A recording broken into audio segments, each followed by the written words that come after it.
Welcome everyone to MailFuzz TV. I am Peter and today I'm going to be talking about Unreal Season 1 Episode 6. It's called Fly.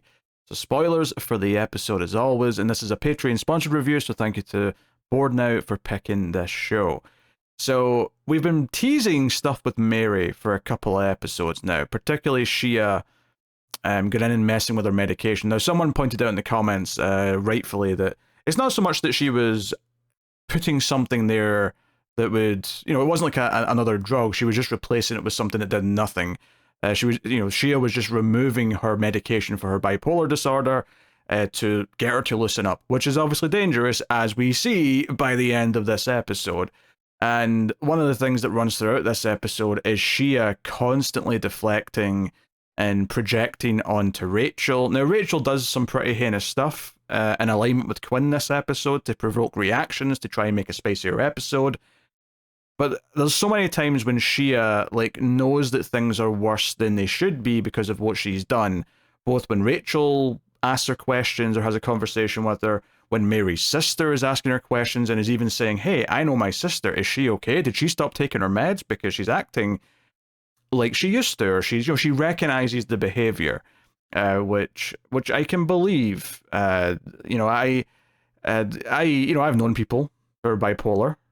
Some of this kind of resonated a little bit in terms of how the mood swings up and down kind of flow. But I thought that was a really cool through line that kind of gives Shia something she's really going to feel guilty about as time goes on. And I think she is feeling guilty as the episode goes on, but there's not much she can do to fix it outside of just completely owning up to it, admitting it, and then saying, "Hey, you need to start taking your meds again because the ones you're taking aren't real." That could be would have been a big thing, but you get why it's so scary for her to actually admit that. I mean, the line she's crossed in doing that would be a big deal to admit to. It does raise the question now, given how this episode ends, is this going to be asked about? Is there going to be investigations? Are people going to check the pill she was taking? Is Shia going to spiral? Is she going to at least admit to maybe Rachel or Quinn or someone what she did? That's a big question. Now, I keep alluding to it. I've not said what it is yet. This episode ends with Mary attempting, possibly succeeding in committing suicide, which is a hell of a sentence that I did not expect to say coming out of the last episode. This is an episode that I think is arguably the best one of the show so far for a couple of reasons. One, much like the rest of the episodes, it's super focused. Everything comes together to build up to its ending, to make its final thematic point. There's a couple of subplots that also feel really tightly written throughout, which I'll talk about as well. But the Mary thing really is the focus. And, it kind of starts with a very simple premise that the show has done a few times at this point, which is that, this episode might not be that exciting, meaning the episode of Everlasting in the show, not the episode of Unreal.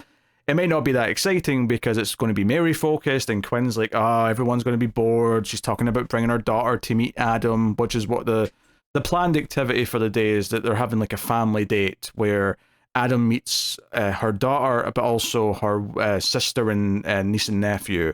So it's family activities and all that. And the episode starts with Quinn and Chet basically going back and forward about how boring this is going to be. But it kind of spirals into Chet talking about how, "Oh, look at this, she's not lasting another week. No guy wants that when he can have this." And he points to photos of the other ladies. And it's a funny conversation because Quinn rightfully points out that this woman he's talking about is a year younger than she is, which makes him second guess what he's saying a little bit. But it evolves into a bet, right? And I love that, especially knowing where the episode goes, that this episode starts with something as petty. It's not even purely business, right? I mean, a bet in a way is business, I suppose. It's about making money, but it's this friendly bet just to prove who is right? It's him saying one thing that a young man can't be attracted to a woman of this age, at least in comparison when he's got other options. And Quinn saying, "No, Mary's got a bit more going on. He's not as shallow as you think he is." She stands a chance to stick around, and they make a bet for $50. Not a big bet, but a bet whether or not she's going to survive this week. Because at the end of the week, he'll kick out another one, possibly more. I think it's changed how many he's kicked out each time, every time they do it. But the fact that it starts off with that, and almost the entire motivation, again, obviously the baseline motivation in general is to make an entertaining show that will get ratings and be spicy and get attention, right? That's obviously the main goal.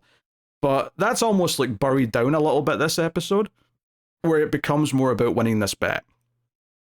At least for a little bit.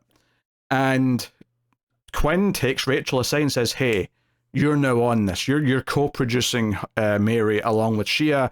I'm not trusting Shia to do this on her own. I need to win this bet. Go make it happen. And of course, now that Rachel's paying attention to her and she says, oh, Mary's acting a little bit weird, and asks if anything's wrong, Shia gets all kind of tight-lipped about it and acts like she's been accused of not doing her job properly. But of course, she's feeling nervous and guilty about what she's done. She knows she's crossed some lines to try and achieve results here, right? Because she's sick of playing second fiddle to Rachel.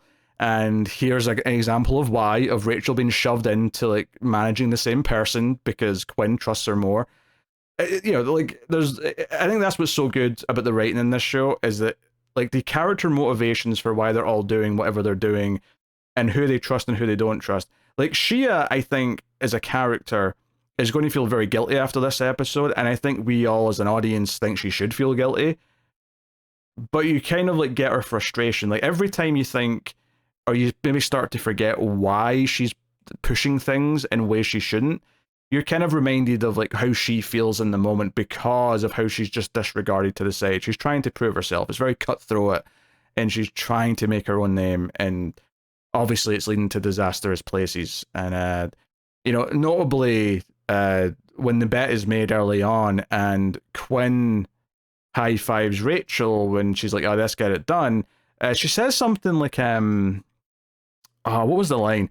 I can't remember what the exact line was, but it was something like, oh, this is about supporting, you know, women supporting women, or that's feminism. It wasn't those lines, but it was something like that, where after the high five she said something like, oh yeah, let's do this for womankind or something. I can't remember the exact sentence, but the point is that the initial statement was framing it like, oh, we're doing this as a good thing, as something that we can feel proud about as feminists. In reality, it's about winning a bet and beating Chet. Even if at face value it's about that, it's a lot more petty than that, and it's playing with the people's lives, just like the whole show is. Effectively, the whole show of Everlasting is playing with these people's lives for entertainment's sake. But this episode is going to cross some boundaries, and a big chunk early on in this episode is Quinn getting frustrated because all of this family stuff, the kids arriving, Adam standing around with them, and Mary's talking about how important family is, it's all a bit dull, right? For them, it's all a bit dull. They know it's tanking. They know it's going to be a dull episode. They need to do something to spice it up. There's the odd little moment where Mary will say something like she's, you know, like Adam's delicious or something like that, and it's like, oh, it's getting a little saucier, but it never quite develops beyond that. Which leads us to the plan that Quinn comes up with, and that she gets Rachel on board for. Rachel does notably protest initially, but it does not take long for Rachel to then help Quinn justify it.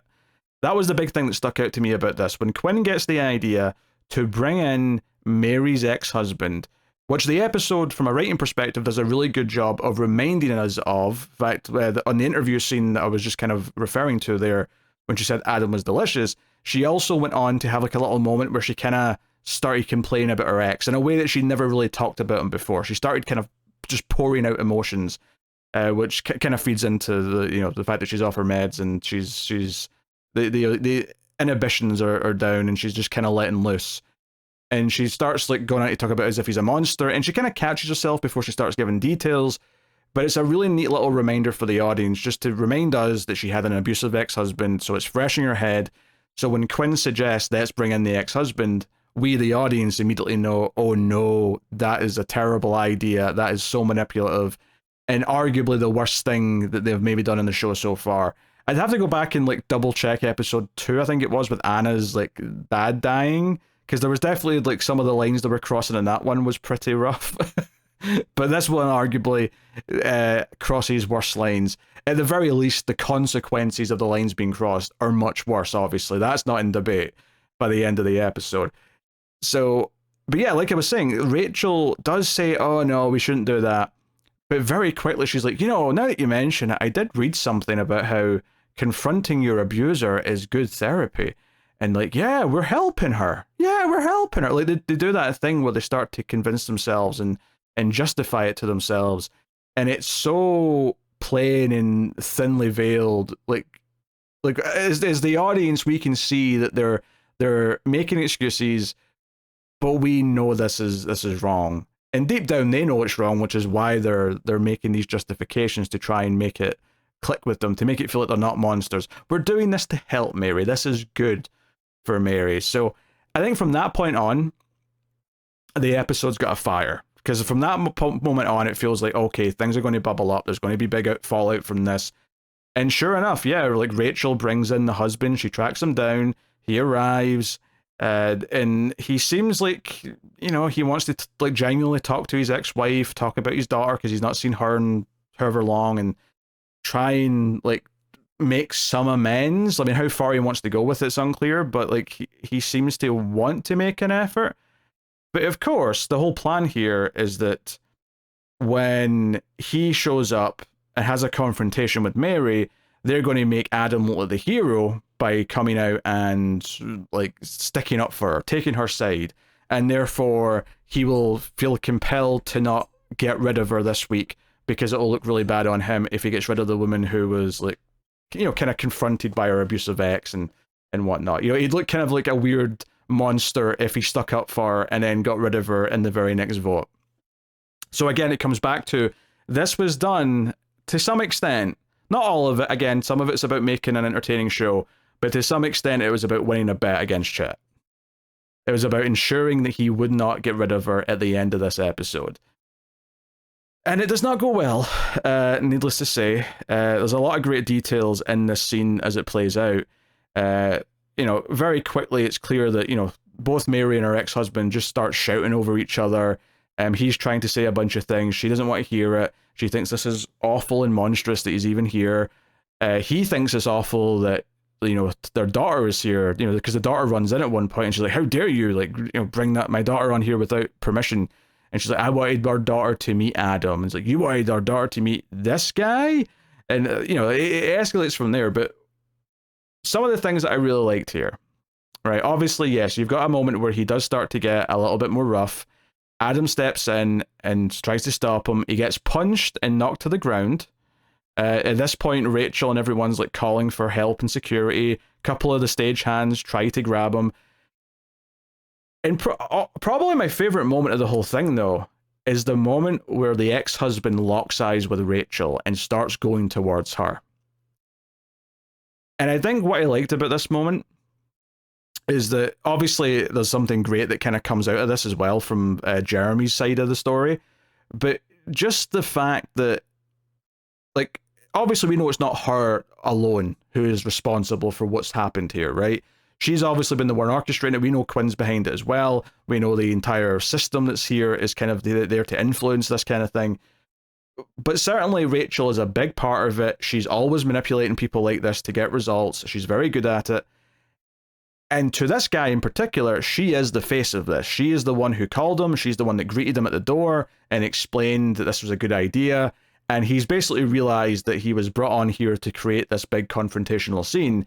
And he's angry now, and he's walking towards her. With the implication, it looks like he's going to hit Rachel. Like he's walking towards her.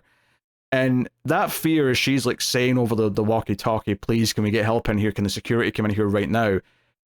It feels like she's in danger. It feels like there's real threat. There's genuine danger of her at least like taking a hit here.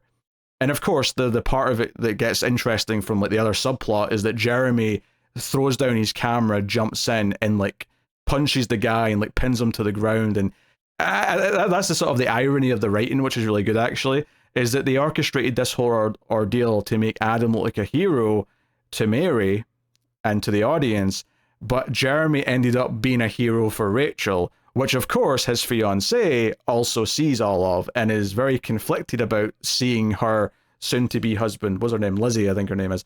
I'm sorry, she's just, I feel bad because she's just the young blonde woman who's like, that Jeremy's with, but she's obviously an ancillary character at the moment compared to what else is going on. We'll talk more about her later though. But it's a really good moment because it develops things so much, and it shows that regardless of anything else going on, Jeremy still clearly cares about Rachel. I mean, we knew that anyway, but this is him displaying it in front of everyone. Even if he can argue, oh, I was just stepping in so an innocent woman wouldn't get punched.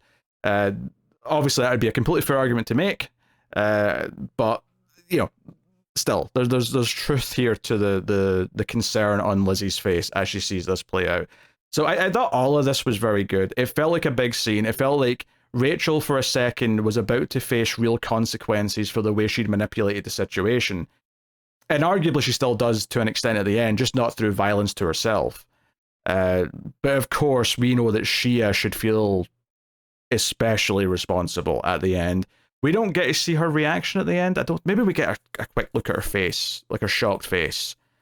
I don't know. But yeah, because basically there's a whole scene where she's getting ready to go on the date with Adam in the helicopter, saying goodbye to the family and all that. And preceding that, there's a moment where she wants to go and speak to her ex-husband, who security have tied up in one of the trailers, right? And she's like, hey, I want to go in and talk to him. He's restrained, right? I'll yell if I need you. And she goes in to confront him, and it's an interesting conversation where he doesn't deny anything that he did per se, but he does say that she is complicit in it and that she is what was the exact phrasing he used? I mean he basically said that, you know, in some level she wanted confrontation and like kind of escalated a lot of their disputes. Now that doesn't justify anything he maybe did, but he does say out loud that you know that she is sick and that you're going to pass on this sickness you've got to our daughter. Which does feel manipulative. Like, I think, you know, especially given what happens for the rest of the episode, when she's saying goodbye to her daughter, she hugs her daughter and says, now, you know, no matter what, that mother loves you more than anything else in the world. And she says this thing that kind of sounds like a goodbye. And I mean, technically it is a goodbye anyway, because she's leaving. But it sounds like a more dramatic goodbye. Like, this might be the last thing I ever say to you. Goodbye. And it really does feel like the ex-husband has played upon her illness. Clearly, he does not take into consideration her actual medical condition and has played upon that by making her paranoid that she is a danger to her own daughter, that simply being a mother to her daughter, that she is going to pass on all of what she feels and all of her insecurities and everything she goes through to her. And that does seem to be a big factor in why she goes up to the roof at the end of the episode.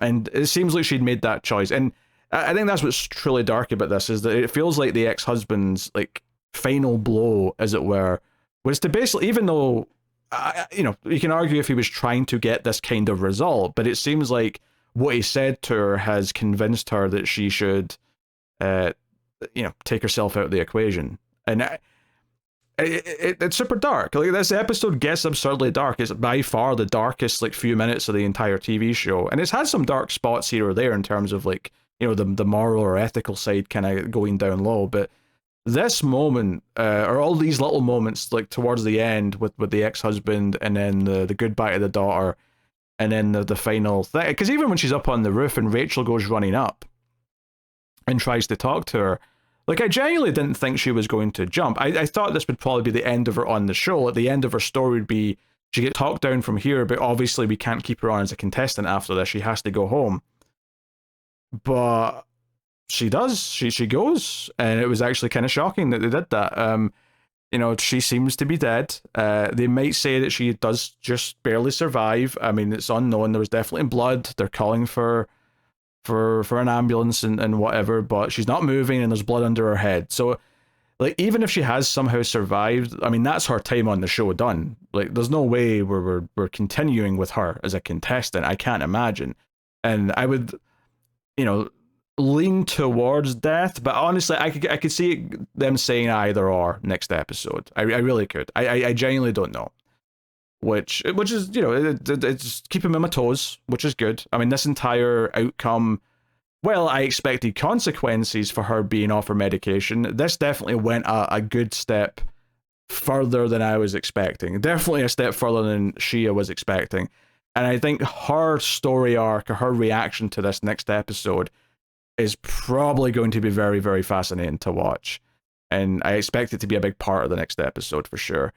But I did like all the things that came from this though. Like something as simple as Rachel and Quinn like sort of like erupting into action when they hear, I think the assistant girl runs in the room and says, "Oh, Mary's on the roof." I don't know how she got up there, but she's on the roof. And like immediately it's like, "Oh, we have to go into action." Like Mary does at the very least. Oh, sorry, Rachel. I mean to say Rachel at the very least does climb up on the roof. Like she, without thinking about it, seemingly goes up there to try and talk her down. It doesn't work, but I think that's you could sort of look at that two ways. You could look at that as an indication of like on some level she knows she's to blame for her current mental state. And you can also read it maybe in a more positive light of like, despite all the things she does, she is still trying to take care of them in some way and, wants to deal with it. But maybe that's been a little too generous and optimistic as a read. Maybe it is a bit more of the guilt where this is my mess, I have to kind of clean it up. Which maybe there's some honor in that too, I suppose, if you if you want to look at it that way. But like I say, Shia's reaction to this is going to be fascinating. And one of the great little touches of how this scene is written as well is that Chet comes in after they're aware that she's on the roof, and he basically starts like jokingly saying, "Hey, you're right, you won the bet, I can admit it, here's your $50. And he's like very lighthearted, he's very much jovial, he's joking around, he's typical Chet. And it's such a good choice because it really, like, if you weren't thinking about how the episode started, that this all started with a bet, this him walking in all like joking, saying, "All right, you won the bet," when we already know she's in a dangerous situation on the roof, it highlights it for the audience. It reminds you that this started over a stupid bet, and that this is the contrast. This is like, this attitude led to something very serious going on. Now, again, it's not just that one thing. Obviously all the Shia stuff at play is a big factor as well, but it highlights that difference, that contrast between those two tones. And how, like, it's very much kids playing with matches, and then like the horror of when the fire actually starts and someone gets hurt. That's very much what this episode felt like. And the fact that the episode started off so lighthearted but then turned this dark by the end, I thought was really well done. One scene that I did gloss over with Mary is there's a scene where, and this is Chet kind of like getting involved a little bit, where he convinces Anna, who we've not seen too much of in the last couple of episodes, but Anna, he basically gives her the idea of like going in during the family date, interrupting a little bit with a bunny rabbit, right? It's not about the bunny.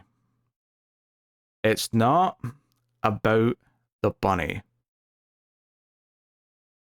Is it about the bunny? Well, bunnies, it must be bunnies.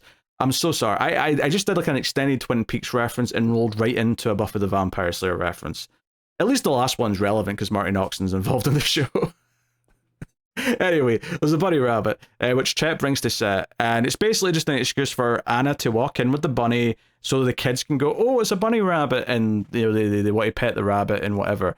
And this is Chet's sort of attempt to try and show Mary looking a little bit like a like a crazy person. I think he actually says bunny boiler, which I think is a reference to Fatal Attraction.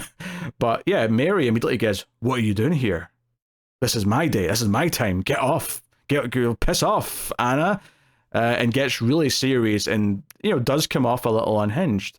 And Anna, goes off and it's all thing. And to be fair, there's a little moment after where what's his face, Adam catches up with her and says, "Hey, you know exactly what you were doing when you did that. You're pretending that you didn't know that would be your reaction, but I think you knew." So they seem to be bonding a little bit. We'll see how everyone feels about that next time when all this is going on. Although maybe the tone, like everyone's going to be in such a traumatic kind of mood next episode. Maybe that's when the bonding really begins. I don't know. That said, though, Adam's also making eyes at Rachel throughout this episode. Whenever Rachel's giving advice or whatever, he's staring into her eyes. At one point, she says, "Okay, other than Grace, who's the one who's giving him late night blowjobs upon request, is there any other girls you're into?" And he kind of stares into Rachel's eyes and is like, "There might be." Obviously meaning her. He wants Rachel. But also maybe Anna. He's a bit of a horn dog. I think that's fair to say. So, but mainly Rachel. Yeah, I thought the main plot in this was great. It started off with the right kind of tone. There was little hints of how it could go bad, and then it started to really go bad. And that feeling that I've had in this show multiple times, where they're doing something really morally corrupt to get a reaction out of someone to manipulate them. This one felt like it was especially crossing a line, and hearing them try to justify it to themselves when they clearly know it's wrong was particularly damning. And I love that there are serious consequences for it for everyone involved. And the question coming out now is Shia going to like own up to anyone, and how is she going to react to this? So very, very, very, very curious for sure. Otherwise, though, there's two other plots that are worth mentioning, and I don't think they're both solid to good. I think the good one is the couple of scenes we get with Jeremy and Lizzie. In particular, at the start of the episode, they're in one of the trailers and they're going to have sex. They're taking their clothes off, and he gets a little bit. I don't even want to say. I mean, maybe a little rough, but more kind of intense, more intense and passionate. More to the point, I think he is acting like he did with Rachel when they almost had sex last episode. Right, this is how he and Rachel have sex. He tries to do it that way with Lizzie, which is a little bit more, rough and tumble, a little bit more pinning the arms down and that kind of thing. And very quickly, Lizzie says stop, and he's like, "Oh, sorry," and she's like, "Hey, I'm not just some porn fantasy," and he's like, "Oh, it's not like that," and it's like awkward moment. And of course, we, the audience, I think, can instantly recognize what this is. This is him trying to recreate the passion he has with Rachel. And then, of course, later on, when she sees him swoop in to save Rachel like he does, she starts to have doubts about the wedding, says, maybe you want hard to get and I'm too easy. Maybe we should postpone the wedding. And it kind of leaves off on a sort of colder note. So I'm very curious to see what they do there. That's pretty much it. I mean, the big thing was, that's what makes an episode of TV writing so good, though, is that the big moment from this plot was actually already in the other scene that I talked about, because it felt really good how they all came together here. So, yeah, really, really good stuff. And then likewise, the Quinn and Chet stuff also kind of fed in because of the bet, and because like when they're back and being in that different mood at the end, because they're in a good mood. Like the whole subplot with them, other than the bet this episode, is that obviously she's now a 40% owner of the show. She's also making pitches to the network about who the next contestant's going to be and stuff like that. And it does this thing here where, she goes in pretty confident. She's made a big binder with a presentation. And Chet's saying, hey, we have to like try and, I think the phrase he uses is tickle their balls a bit. I think was the phrase he used. But basically what happens is that when they're having this meeting and she's like giving statistics, she's saying, oh, we think this guy's a good fit for this reason and that reason. He's good in this demographic and he's good in that, blah, blah. And the guys that are listening to the presentation are getting bored. They're looking at their phone. Chet's noticing this, and Chet steps in and spices it up and doesn't like belittle anything that Quinn says. Like he doesn't offer a different idea because he thinks her idea is bad. He just presents it in the way he would, to back her up and get them on board, and it seals the deal. By the end of the conversation, like, yep, if you get him on board, we're in. We'll back it 100%. Everyone shakes hands. And I think, to be fair in the scene, I think Quinn recognizes that, like, she did need him to step in. Like, that's part of the job. For as much as a goofball and it feels like he does nothing all the time, like the way Chet is, this part of it he's oddly, like, good at and has experience at is actually mingling with people and getting on their good side. That's the part he's good at. Where she came at it from a purely kind of, I'm coming with all the numbers and facts that I need, but not quite the interpersonal kind of like jovial skills that he has. So I think it was good in the sense that it's like, okay, for as smart as Quinn is and for as great as she is, there's some things that she hasn't quite mastered. And for as much of a useless prick that Chet is most of the time, I won't say it makes him likable, but it at least made me understand why he's in the position he's in. I at least understood after this scene, okay, I get why he's the one that kind of like turned into the boss and made it seem like he was behind everything. He kind of has that way of talking to the others. And they're so high from this success that they're actually going to have sex again after this. But then just when they're about to start doing that, he gets a call from the wife, who now knows the gender of the new baby. And this completely just kills the mood, and Quinn walks off, kind of realizing she was falling into that trap. once again. But and then it goes back into the bet stuff in the end with Mary. So yeah, I mean, I thought it was solid as well. I think their relationship is more interesting now that we've went through the ownership kind of this debate, and like where they are now is a much more fascinating place than what it started out as. So, I mean, credit for improvements and making the storyline more interesting as it goes. So, yeah, I mean, I think this might be the strongest episode of the show yet. I think the show typically has mostly been very strong at having focused plots for each episode. Each one feels like a fulfilling chapter that has a beginning, middle, and end, where sometimes even the subplots will thematically neatly link in with what's going on. And each episode feels really fulfilling because of that. And this one, on top of that, had this big dramatic ending that felt, fairly earned. It felt like they actually set it up properly. Instantly, there's consequences for everyone involved, which made it feel like a big deal. And it's not so much a big deal because I think we, the audience, are that attached to Mary or care about, her specifically. Not that I want her to die or anything, but it's more about just how much everyone else has a hand in what's happened to her, and the fallout on them is what's really fascinating about where we're going next. So yeah, I'm excited for the next episode, which should be next month. So thank you very much for joining me. You can support all the content over at patreon.com/MailFuzzTV. And of course, you can like, subscribe, let us know in the comments what you thought of the episode if you're watching along with or you've seen it before. But that is me. Of course, check out MailFuzz Movies for all the movie podcasts over there. You can find a link to that in the main page or around. So thank you very much. I will see you guys next time. Keep watching TV. Have you got any vanilla?